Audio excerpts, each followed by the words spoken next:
और दोस्तों, मैं यानी दीपिका एक बार फिर से हाजिर हूँ आपके लिए अपने बचपन की यादों से कुछ दिलचस्प किस्से लेकर। आज का किस्सा एक प्रेम कहानी है। हम में से हर कोई कभी ना कभी जिंदगी के किसी न किसी मोड़ पर प्रेम कहानियों से रूबरू होता है, उनका गवाह बनता है। तो ये ऐसी ही एक कहानी है जो मैंने सुनी है, कुछ देखी है, तो आप भी सुनिए।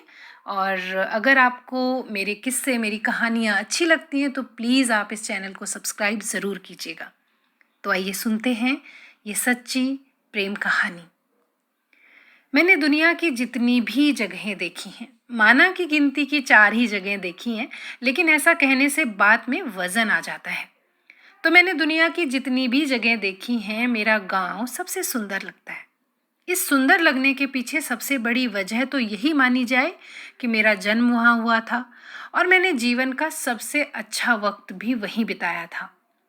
दूसरी बड़ी वजह ये कि मैंने अब तक जितने भी लोग देखे, पहचाने, ये संख्या भी बहुत ज़्यादा तो नहीं लेकिन ठीक-ठाक अनुभव माना जा सकता है, तो सबसे अच्छे लोग मुझे वहीं मिले। मेरे गाँव में एक स्रोत से पानी आता है, मीठा, साफ और निर्मल। ऐसे ही लोग भी हैं मेरे गाँव के। हर जगह के कई किस्से होते हैं, जाहिर है मेरे गांव के भी होंगे। तो मैं अपने छोटे से पहाड़ी गांव का एक किस्सा आपके साथ साझा कर रही हूँ। एक खास इंसान का किस्सा। प्रेम पर पढ़े हर महाकाव्य से कहीं ज्यादा मन को छू लेने वाली एक प्रेम कहानी, जो हर प्रेम कहानी की तरह बहुत गहरे तक उदास कर जाती है। आप तो सिर्फ सुनकर उदास होंगे, मैं तो गवाह हूँ उस कहानी की, जिसका अंत मेरी कलम से हर बार एक नई उदास कहानी को जन्म देता है। हम उन्हें चाचा बुलाते हैं। गांव के एक दलित घर से हैं जिन्हें औजी कहा जाता है। उनका परिवार पीढ़ियों से गांव के मांगलिक कार्यों में ढोल, दमाऊ, मशकबीन बजाने का काम करता रहा है। चैत्र के महीने में गांव भर के घरों से अन्न मांगना और सावन, भादो, तीज त्योहार पर गांव की बेटियों को उनकी ससुराल से मायके बुला लाना भी उनके यानी औजियों के जिम्मे रहता था। वो अपने माता पिता की 3 संतानों में अकेले बेटे हैं।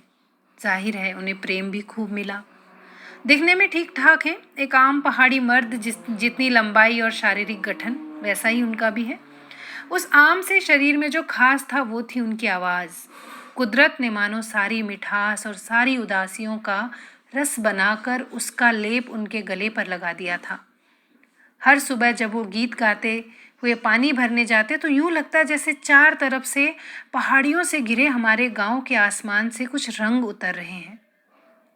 कभी कोहरे को चेहरे पर महसूस करके देखिए, जितनी अजीब सी ठंडक महसूस होती है ना, उतनी ही ठंडक उनके सुरों से पहुंचती थी।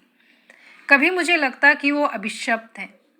जिस उम्र में थे उस उम्र में अगर कोई मस्ती भरा गीत गाए और सामने वाला उदास हो जाए तो इसे अभिशप्त होना ही तो कहेंगे ना।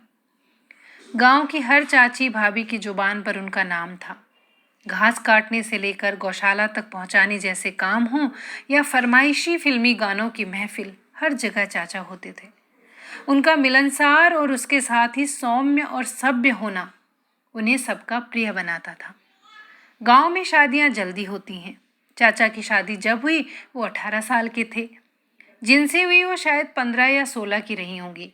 कितने अच्छे दिन थे कि बारात को लेने सारे गांव के बच्चे दूर पहाड़ी तक जाते थे, उतनी दूर से जहां से अपना गांव दिखता रहता था। ऐसा होने से बच्चे खुद को सुरक्षित भी महसूस करते।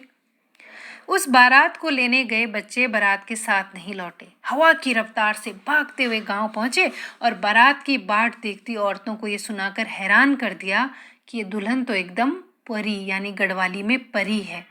एक बार देखें और हर ले जाए, इतनी सुंदर। गांव की औरतों ने बच्चों को मीठी गालियां दी। हवा में हल्की सी जलन जैसा कुछ तैर गया था। इस शादी के 1 महीने तक मेरे गांव को घेरे 4 पहाड़ों ने सुना कि इतनी सुंदर दुल्हन कभी नहीं देखी।